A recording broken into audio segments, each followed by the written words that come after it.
What is going on, guys? Back today, spicing it up a little bit. Video of a little bit of a different kind today. I was thinking I'd show you guys what credit cards I have, and like why I have each one, and just kind of talk about it because, I know we talk about like stocks and crypto most of the time on this channel, but like really like my interest is just in like personal finance and investing in general. So anything that's like related. I think I did a video before on like what brokerages I use and why. So this is gonna be kind of in line with that. Now, before I say anything, I'm not endorsing any of these cards. All these cards have their own pros and cons, and you really need to look at your situation, your credit score, your approval odds, what you need out of a card, and your age to determine like what card is the right fit for you. So I'm not endorsing any of these cards. This isn't financial advice. So do your own research and consult a professional if you need to before you make any financial decisions. But the first card I ever got was the Journey student credit card from Capital One. So, this is a rather lower tier card, and the reason that I went for it is, one, because there's no annual fee. That's a pretty big thing for me on all my credit cards. I know that some cards, like the benefits might outweigh the annual fee.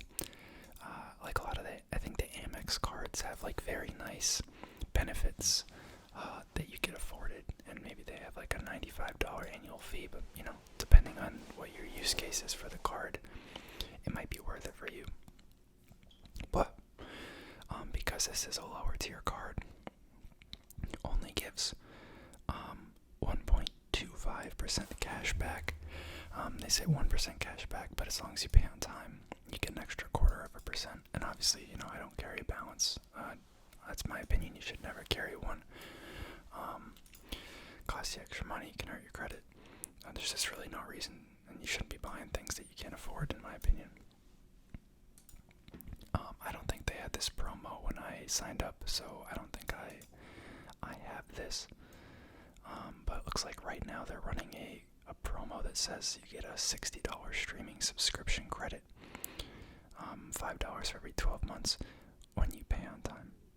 That's kind of cool. I guess I could pay for like your Apple Music every month, but I don't think I have that because I got this card years ago. And so, so this one, very easy to get, especially if you don't have like a lot of credit history, from what I've heard.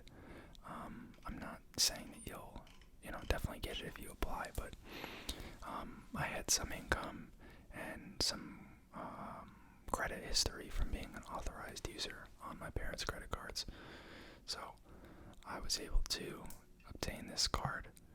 I guess they have a cool little slider here that shows like how much you spend monthly to show how much you could earn per year. It's a little misleading because it says monthly spending, but then this is cash back every year, so like really you're earning 1/12 of this cash back each month. But that's just kind of their marketing, I guess. It's a little sly. Overall, I really like Capital One. It's neat because it shows up right in the mobile app, like with I bank with them as well, so it shows up like right next to my checking and savings accounts. So it's all in one place. Customer service is immaculate with them, and so for that reason, I also decided to get my second card with them, which was the Saver One. So this card is 3% cash back on specific categories. It's a little harder to get than the Journey one, but I had built up some history. I had gotten my credit limit raised on that card a couple times, on-time payments for all the time that I had it. So I was eventually approved for this card. It gives 3% cash back on dining, entertainment, streaming services, and grocery stores. So kind of my goal, I think, is that I want to have like different cards for like different categories in my life. The Journey student one is kind of just like a blanket card. cash back, but you know, it's nice to have as a backup card, and it has a pretty high credit limit, so if I ever make big purchases, most of the time they don't fall into like dining or something like that. But then I'll at least have, you know, a card where it's not going to severely impact my credit limit if I have a big charge on it. But got this one more recently. I've had it for a while though. So 3% cash back on like dining out. So like when you go out to restaurants, bars, if you go to get like movie tickets, a lot of the time those will be extra cash back. I've went to like sporting events. I went to like the U.S. Open last year for tennis, and it gave 3% cash back on that. I don't have my streaming services on that, just because I don't really have a lot. I don't know if that includes Apple Music. I have them. I guess I could switch that over, but and then grocery stores, which is obviously convenient. So basically, this is for food. That's why it's called Savor One. Food and entertainment.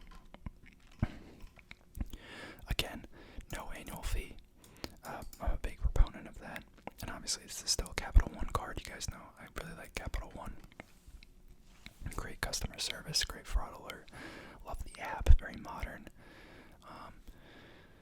You do get 1% back on all other purchases, but I hardly ever use it for anything that's not these categories, because I would just use one of my other cards for it. I get a high return. I did get this promo when I signed up. One-time $200 cash bonus when you spend $500 on purchases within the first 3 months from account opening. Very nice, very nice.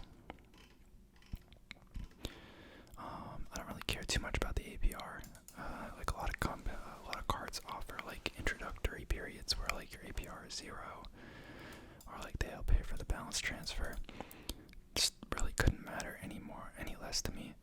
I just never carry a balance. I never plan to. Same with like cash advances.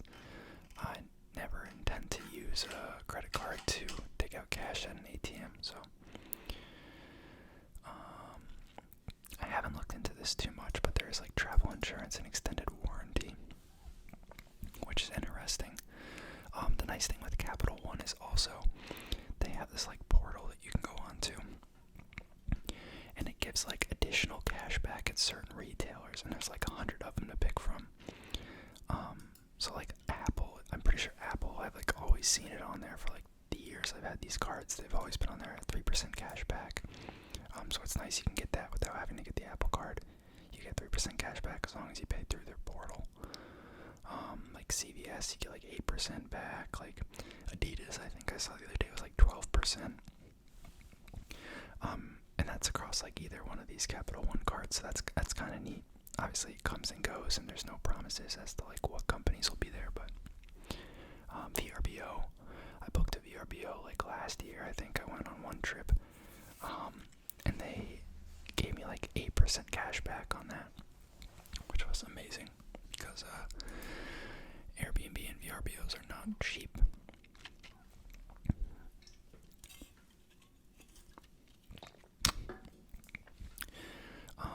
I have never really used these concierge services. I'm sure they're decent. A couple times I've like looked at the Capital One like rewards portal. Like you can get special access to like certain sporting events. You can get like special tickets. I mean, they're still really expensive, but you know, if you cared about that, it might be cool. I don't know enough about it to know if it's a good deal or not. Also kind of neat that there's no foreign transaction fees. So if you're traveling outside the U.S., you don't have to worry about that. Rewards don't expire. I also really like just like the straight up percent back. I'm not like, obviously I'm not against cards that have it with like, I think refer to it as like points, but it annoys me when like certain cards, the points won't line up exactly with like $1. That's just like so annoying. But yeah, and then the last card, this is my most recent one, the City Custom Cash card. So this one gives 5% cash back, but it is only on your highest eligible spending category each billing cycle. So for me, this is probably going to end up being on gas. That's probably what I'll like use use it primarily for. I drive a pretty decent amount. So it'll be nice to give 5% cash back. It's one of the eligible categories. But you know, this could move. So if you have to book a huge like plane ticket or buy a big computer or something, it's nice because the cashback category could potentially rotate and you could get 5% back on, you know, whatever that big purchase is for the category.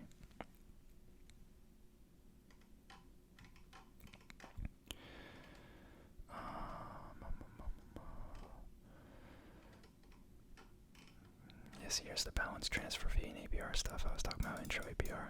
I could really care less about that. 1% back on everything else. Again, like I probably just use my Journey student card for that because I get 1.25. I mean, that 0.25 is literally nothing, but it's the principle of it.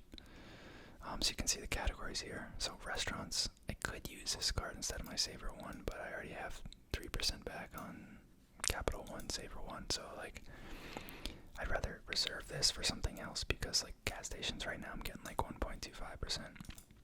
Obviously groceries under restaurants as well. And I think they treat these as two different categories, so it's kind of nice I can hit both with my Saver One without having to waste this category. There's also travel here, so like I was saying, like travel or gas stations is probably like where this will be used most often. Just because those are categories I don't really have a good card for right now.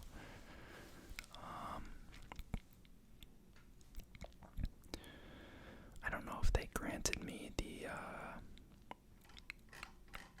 sign-on bonus they mentioned. I'd have to go back and look. Sometimes they'll like give you access to the card, but if you're not like a strong enough applicant, they won't give you the promo. I don't know how that works. I might have it, and I just haven't hit it yet. I'd have to go back and look. I also like having like both. So, I think this is a MasterCard. This is a MasterCard, but this is a Visa. So I like having both because, I mean, MasterCard and Visa, they're pretty good about it, but like, you can get some nice benefits on some cards like Amex and Discover, but like some places just straight up won't take them. They are like a little less favorable on their fees, which is why they're able to offer like higher rewards sometimes, but most, like pretty much everywhere takes MasterCard and Visa, so like I like that I have those cards. And then like I like that I have a Visa because like Costco has an exclusive deal with Visa, so they won't take MasterCard, which is I guess annoying if you don't have a Visa, but that's what I have to use. I had originally considered getting the Costco card because it's very similar to this one in that you get, we can look it up right now actually.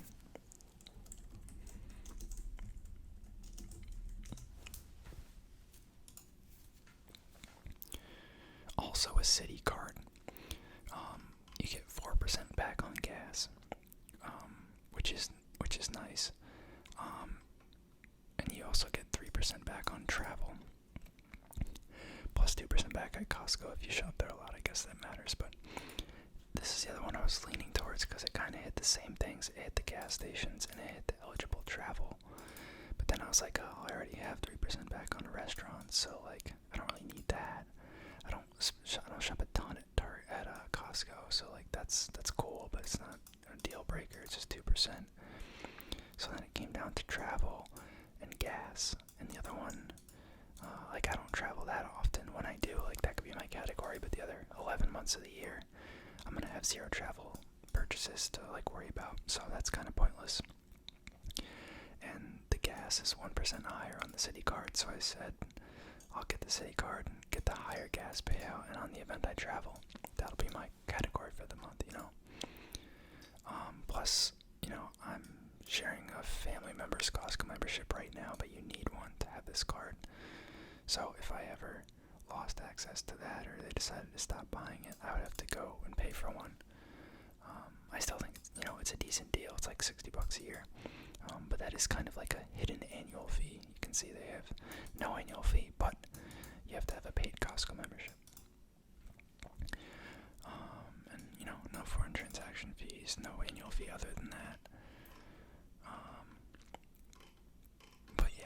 was the other one I was considering, but those are the three I have. This one was pretty recent, so like I am trying to like grow it, but I really have no idea what I would get next. I was originally considering the Amazon 5%, you know, their company card. I think that's by Chase. But I find that I don't really shop at Amazon all that much anymore. It's kind of like since I guess the past like 2 years, like I've just had terrible experiences with them. Wow, they lowered it to 3%. Is this the same card? I thought it used to be 5%. Amazon Rewards, Visa Signature Card. Oh, that's the Prime Rewards. I guess you can get one without getting Prime. Interesting. So I was considering getting this one. You get 5% back on Prime purchases. But I don't get as much stuff on Amazon anymore. And then, so that was one thing. And then like the level of service had declined in my opinion. I was having a lot of issues where like I'd order stuff like Prime and it wouldn't show up for like 8 or 9 days. And I literally live in like a pretty urban area, so that's kind of uncalled for. So I ended up canceling my Prime membership a while back. So like that's one reason I didn't get it. Plus, you know, you have to have a Prime membership to actually have the card, so I'd have to repay for that again. So yeah, maybe down the road, but I just haven't been impressed lately, and I decided it wasn't a big enough like part of my budget to actually like go for it. Other than that, like I can't really think of what category like I'd be missing.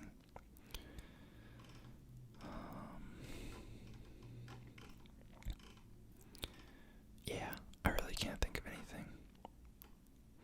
Maybe like a store card or something down the road if there's a store I shop at a lot, but I'd almost rather just like try and push for credit line increases to just build your available credit rather than sign up for other